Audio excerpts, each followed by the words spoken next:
ಎಲ್ಲರಿಗೂ ಜಯ ಜಿನೇಂದ್ರ. ನನ್ನ ಹೆಸರು ಪ್ರಗತ ವಿನಾಶ್ಕದು. ನಾನು 5ನೇ ತರಗತಿಯಲ್ಲಿ ಓದುತ್ತಿದ್ದೇನೆ. ನಾನು ನಮೋಕಾರ ಮಂತ್ರದ ಬಗ್ಗೆ ಒಂದೆರಡು ಮಾತುಗಳನ್ನು ಹೇಳಲು ಬಯಸುತ್ತೇನೆ.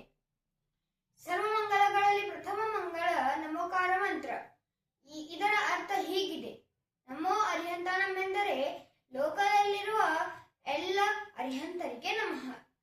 ನಮೋ ಸಿದ್ಧಾನಮೆಂದರೆ ಲೋಕದಲ್ಲಿರುವ ಎಲ್ಲ ಸಿದ್ಧರಿಗೆ ನಮಃ. ನಮೋ ನಮೋ ಆರ್ಯನಮೆಂದರೆ ಲೋಕದಲ್ಲಿರುವ ಎಲ್ಲ ಆಚಾರ್ಯರಿಗೆ ನಮಃ. ನಮೋ ವಜ್ರಾಯನಮೆಂದರೆ ಲೋಕದಲ್ಲಿರುವ ಎಲ್ಲ ಉಪಾಧ್ಯಾಯರಿಗೆ ನಮಃ. ನಮೋಲ್ಲವೇ ಸವಸವನಮೆಂದರೆ ಲೋಕದಲ್ಲಿರುವ ಎಲ್ಲ ಸರ್ವ ಸಾಧುಗಳಿಗೆ ನಮಃ. ಈ ನಮೋಕಾರ ಮಂತ್ರವು ಅತ್ಯಂತ ಪವಿತ್ರ ಮತ್ತು ಶ್ರೇಷ್ಠವಾದ ಮಂತ್ರ ಇದೆ. ಸರ್ವಮಂಗಲಗಳ ಶ್ರೇಷ್ಠವಾದ ಮಂತ್ರವಿದೆ. ಈ ಮಂತ್ರವನ್ನು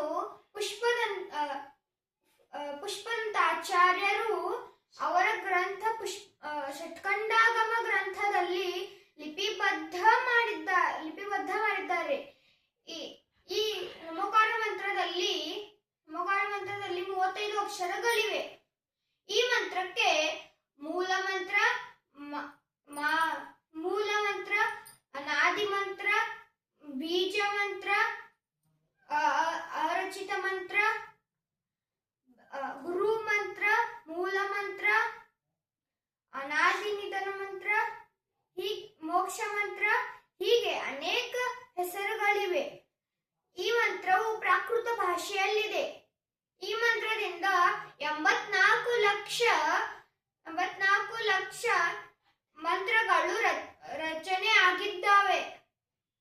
ಆದ್ದರಿಂದ ಈ ಮಂತ್ರಕ್ಕೆ ಮಂತ್ರರಾಜ ಎಂದು ಕರೆಯುತ್ತಾರೆ.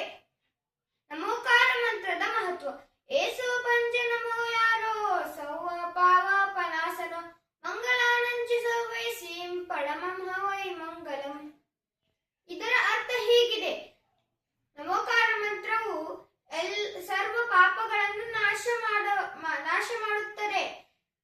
ಸರ್ವ ಮಂಗಳಗಳಲ್ಲಿ ಪ್ರಥಮ ಮಂಗಳವಾಗಿದೆ. ಈ ಮಂತ್ರವು ಯಾರು ಮನಸ್ಸಿನಿಂದ ಪಠಿಸುತ್ತಾರೋ ಅವರಿಗೆ ಅನೇಕ ಫಲ ದೊರೆಯುತ್ತದೆ.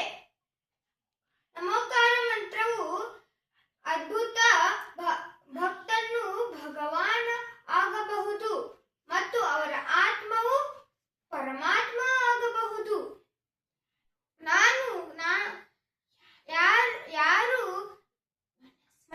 ಮನಸ್ಸಿನಿಂದ ಜಪ